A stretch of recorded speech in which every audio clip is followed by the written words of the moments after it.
اللہ کے لیے مجھ سے محبت کرو اور میرے لیے میرے قریب رشتہ داروں سے محبت کرو،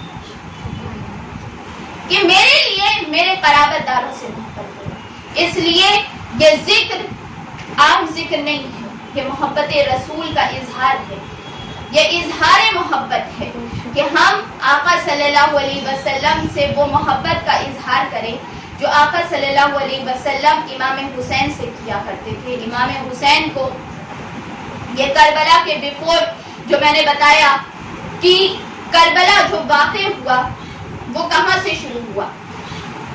کیا امام حسین نے وہ خود سے شروع کیا؟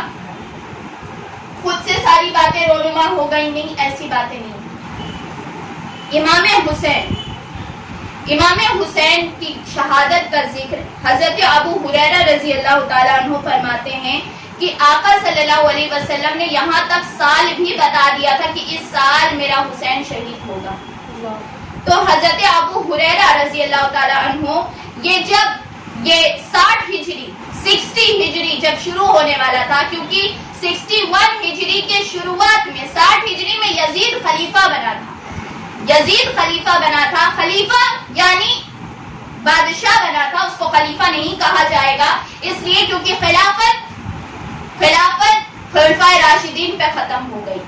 حضرت ابو بکر صدیق رضی اللہ تعالیٰ عنہ، حضرت عمر رضی اللہ تعالیٰ عنہ، حضرت عثمان رضی اللہ تعالیٰ عنہ، حضرت علی کرم اللہ وجہ الکریم، ان پہ خلافت ہوئی، اور 6 مہینے حضرت امام حسن علیہ السلام کے، یہ خلافت میں شامل ہیں، باقی سب بادشاہت اور ملوکیت تھی۔ اس کے بعد جو خلافت کے زبردستی جس نے حاصل کی، یعنی بادشاہ بنا، سب سے پہلا زبردستی کا بادشاہ اسلام میں جو بنا وہ یزید تھا، جس نے آزادی کو، جو قوم کی آزادی تھی، ہمیشہ ہمارے اسلام میں کیا کہا گیا ہے؟ جو حقدار ہو ہیڈ اور لیڈر اس کو بنایا جائے۔ یہ نہیں کہ آپ بڑے کے لڑکے ہیں تو آپ بن جائیے، نہیں، بڑے کے لڑکے ہونے سے کوئی بڑا نہیں ہوتا۔ بڑے کے لڑکے تب آپ بن سکتے ہیں لیڈر جب آپ کے اندر لیڈرشپ کرنے کی صلاحیت ہو اور آپ کو باقاعدہ لوگ مسلمان چوز کریں کہ یہی ہمارے امامت کا حقدار ہے۔ ویسے ہی حضرت ابو بکر صدیق رضی اللہ تعالیٰ عنہ کو بھی مسلمانوں نے چوز کیا خود اپنے لیے، حضرت عمر کو بھی، پھر حضرت عثمان کو بھی، حضرت علی کو بھی، امام حسن کو بھی۔ لیکن جب یزید کی باری آئی تو کچھ بھی چوز نہیں کیا گیا، زبردستی اس کو صرف لڑکا ہونے کی وجہ سے اس کو خلافت اور جو ہے بادشاہت دے دی گئی۔ تو اور پھر یہ کہ وہ ایسا اگر دے بھی دی جاتی تو صرف اس تک نہیں تھا، بلکہ وہ انسان، وہ شخص، وہ پلید بہت گناہگار انسان تھا، بہت گناہگار تھا، فرعونیت کے اوپر چلنے والا انسان تھا، نمرود کے راستے پہ چلنے والا انسان تھا، شیطان کے راستے پہ چلنے والا انسان تھا، فاسق و فاجر، قرآن کا ادب نہیں کرنے والا، حدیث کا ادب نہیں کرنے والا، کعبے کا ادب نہیں کرنے والا، اور آقا کی مزار مبارک کا، آقا کی ذات کا ادب نہیں کرنے والا، بے انتہا بدتمیز، شرابی، عورتوں کی عزت نہیں کرنا، شادی اگر کرنی ہو تو 100 شادی کر لینا، اور پھر اس کے بعد اپنی خالہ سے بھی شادی کرنے کی اجازت چاہیے تھی اس کو، اپنی پھپھی سے بھی شادی کرنے کی اجازت چاہیے تھی اس کو۔ اس طریقے کا بدتمیز انسان تھا کہ جس نے اسلام کے جو اقدار تھے اور وہ یہ کہتا تھا کہ جو میں کہہ رہا ہوں، یعنی میں شراب پیتا ہوں تو شراب پینے کو جائز کر دیا جائے، میں اگر خالہ اور پھپھی سے شادی کرتا ہوں تو خالہ اور پھپھی سے شادی کروانا جائز کر دیا جائے۔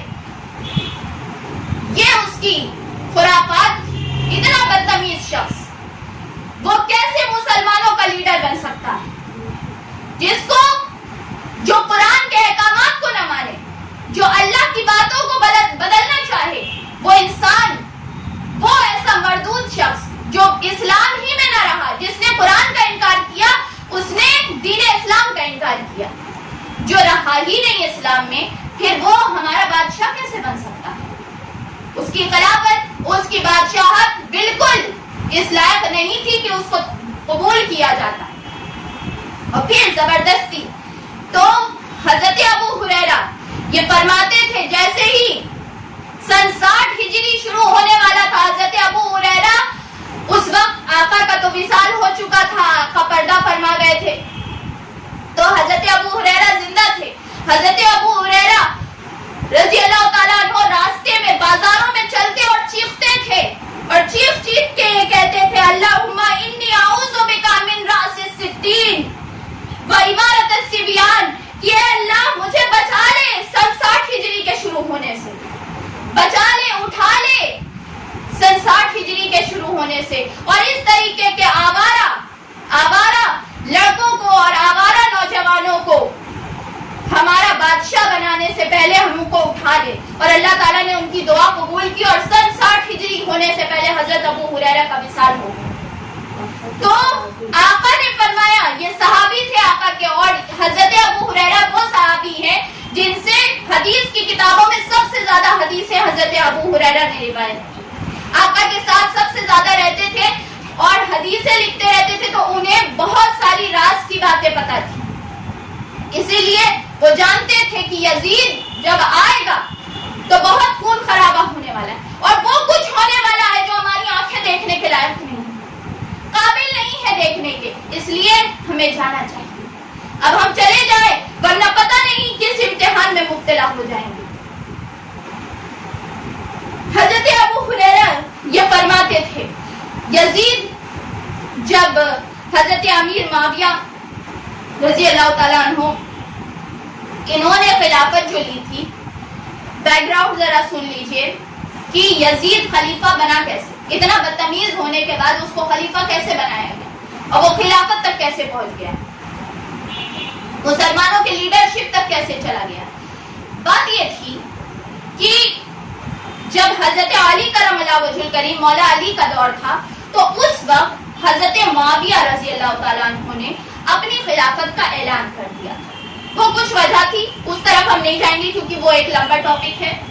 انہوں نے حضرت علی کی خلافت حقہ، جو حق خلافت تھی، حضرت علی بالکل حق پہ تھے، لیکن انہوں نے حضرت علی کے خلاف جا کے اپنی خلافت کا اعلان کر دیا.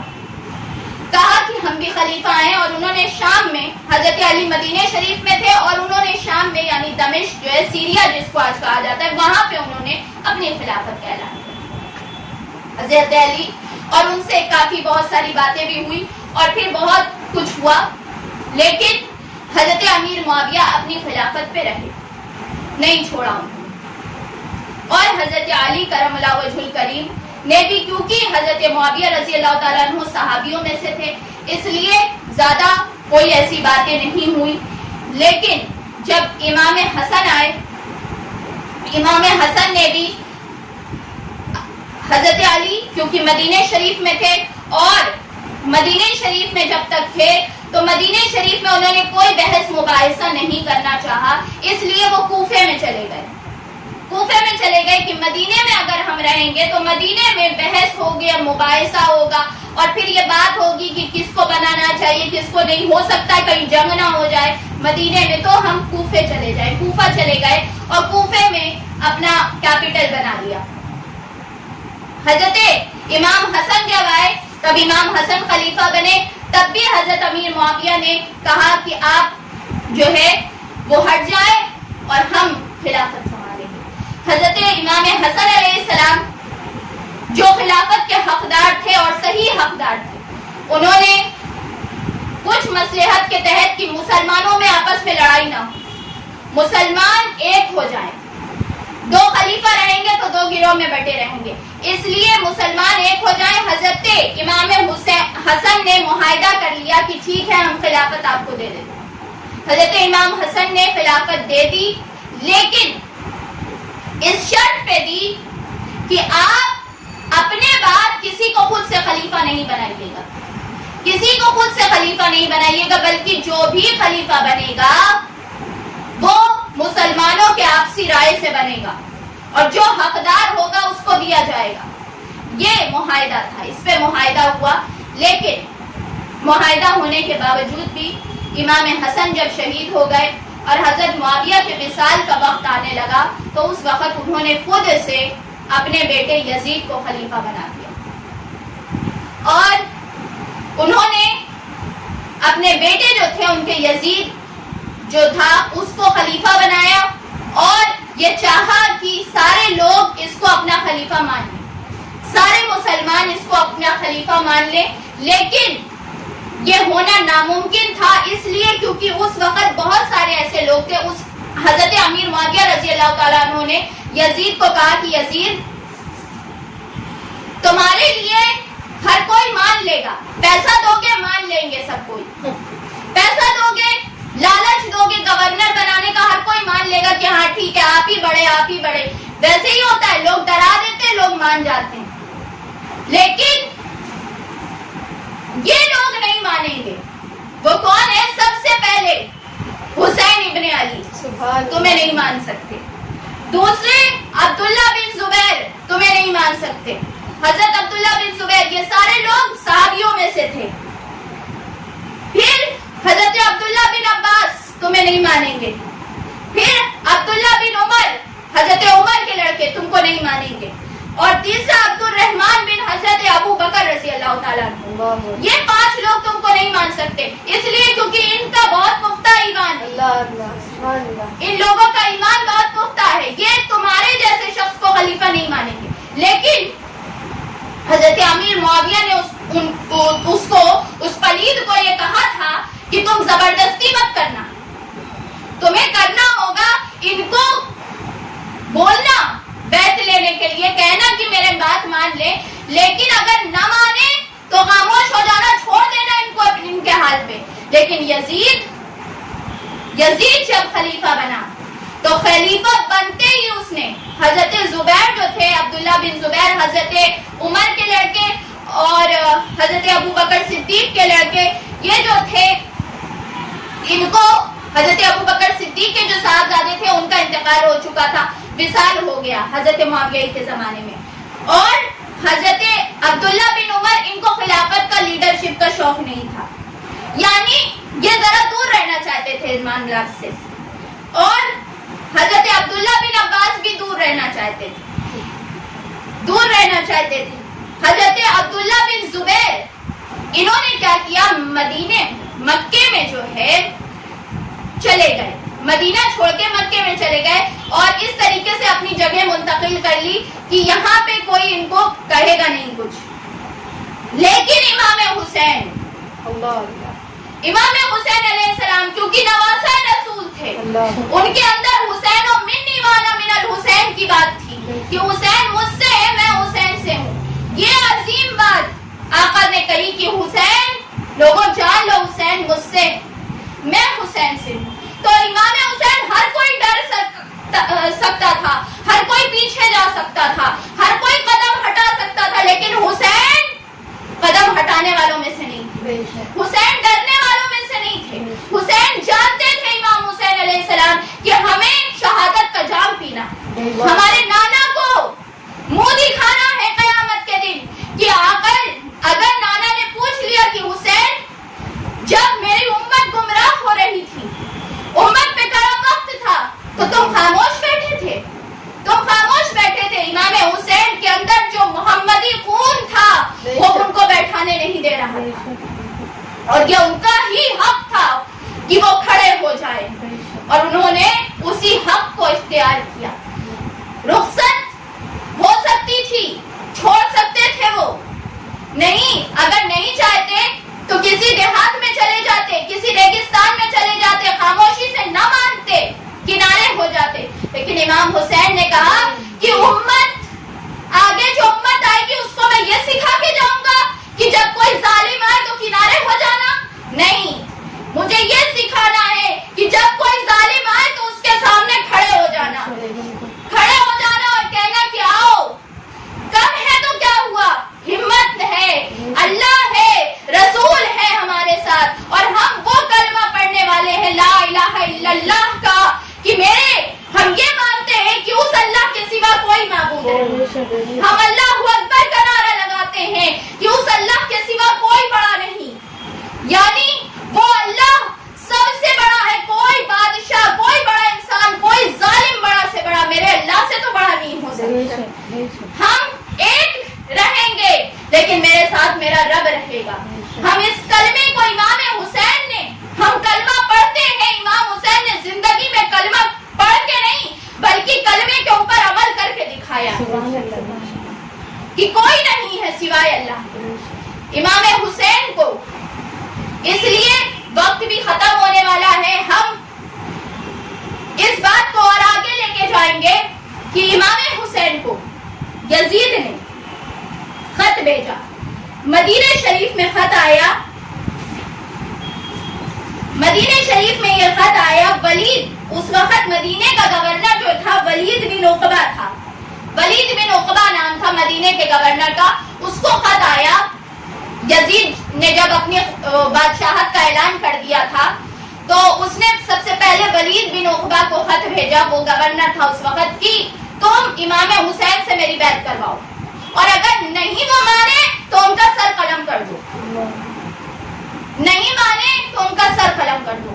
تو یہ بات ولید کو جب سنی تو ولید ذرا ایمان والا انسان تھا، اس کو ذرا ڈر تھا. وہ کام گیا، اس نے کہا کہ یہ کیا ہے. اس نے اس وقت مروان کو بلایا، مروان اس کا وزیر تھا، اس کو بلایا اور مروان کو بلا کے کہا کہ یزید نے ایسا کہا ہے، یزید نے ایسا حکم دیا ہے، کیا کیا جائے. اس نے کہا مروان لعنتی انسان تھا، بدبخت انسان تھا. یہ وہی انسان تھا جس نے امام حسن کے جنازے پہ تیر چلائے تھے، یہ وہ انسان تھا. اس کو کیا محبت ہوتی امام حسین سے. اس نے کہا ٹھیک ہے بلاؤ، اور اکیلے میں بلانا، بلاؤ، بات کرنا، مان جائے تو ٹھیک ہے، نہیں ماننا تو اکیلے رہیں گے، شہید کر دینا. یہ بات ولید نے جب سنی تو ولید نے سر تو ہلا دیا لیکن سوچ لیا کہ یہ نہیں کرنا، ایسا نہیں کر سکتے. ولید نے کہا کہ خدا کی قسم، قیامت کے دن جس کے ہاتھ میں حسین کا خون ہوگا وہ اللہ کے سامنے منہ دکھانے کے لائق نہیں رہے گا. یہ میں نہیں کر سکتا. حسین نواسہ رسول ہے، ہم نے سنا ہے حسین آقا کی زبان چوسا کرتے تھے، ہم نے سنا ہے حسین کاندھے میں سواری کیا کرتے تھے نبی کی. حسین وہ لختے جگر ہے آقا کے، جس کو آقا دیکھتے تھے تو اپنا منبر چھوڑ دیا کرتے تھے. تو حسین کو جو شہید کرے گا قیامت کے دن کھڑے ہونے کے لائق نہیں ہوگا. تو امام حسین کو بلایا گیا، امام حسین وہاں گئے. امام حسین کو سب سے پہلے یہ خبر دی گئی کہ امام حضرت امیر معاویہ کا انتقال ہو چکا ہے، حضرت امیر معاویہ کا انتقال ہو چکا ہے اور یزید نے کہا ہے کہ آپ اس کی بیعت کر لیجیے. حضرت امام حسین نے کہا کبھی نہیں ہو سکتا. پہلی بات تو یہ ہے کہ یہ نظام روح اسلام کے منافی ہے، یہ کبھی نہیں ہو سکتا، یہ اسلام کے خلاف ہوگا. اسلام کسی کا حق چھینتا نہیں ہے، یہ حق مسلمانوں کا ہے کہ وہ اس بات کا اختیار ان کے ہاتھ میں ہو کہ وہ کس کو خلیفہ بنائے. کوئی خود سے خلیفہ نہیں بن سکتا اور ہم کسی اسلام کے مسلمانوں کے حق چھیننے والے کے ہاتھ پہ بیعت نہیں کریں گے. جب امام حسین نے یہ بات کہی پھر اس کے بعد امام حسین نے کہا دوسری بات یہ ہے کہ ہم اچھی طرح جانتے ہیں کہ یزید بہت فاسق و فاجر انسان ہے، تارک نماز ہے، نماز نہیں پڑھتا. ان صورتوں میں میرے جیسا امام اس کے ہاتھ پہ بیعت کیسے کر سکتا ہے؟ ہرگز یہ ممکن نہیں ہے کہ میں اس کی بیعت کروں. اور ایسے ڈکٹیٹر کا لفظ جو آج ہم بولتے ہیں نا، ڈکٹیٹر، زبردستی تانا شاہ جس کو کہا جاتا ہے، امام حسین نے کہا ایسے تانا شاہ کے آگے میں جھکنے والا نہیں ہوں. ولید کو کہا میرا آخری فیصلہ سن لو، میں نہیں بیعت کروں گا. آپ اٹھ کے جانے لگے اور آپ نے یہ کہا تھا کہ کچھ بھی ہو سکتا ہے. اپنے ساتھیوں کو لے کے آئے تھے، کہا کچھ بھی ہو سکتا ہے، جب میں آواز دوں گا باہر کھڑے رہنا تلوار لے کے.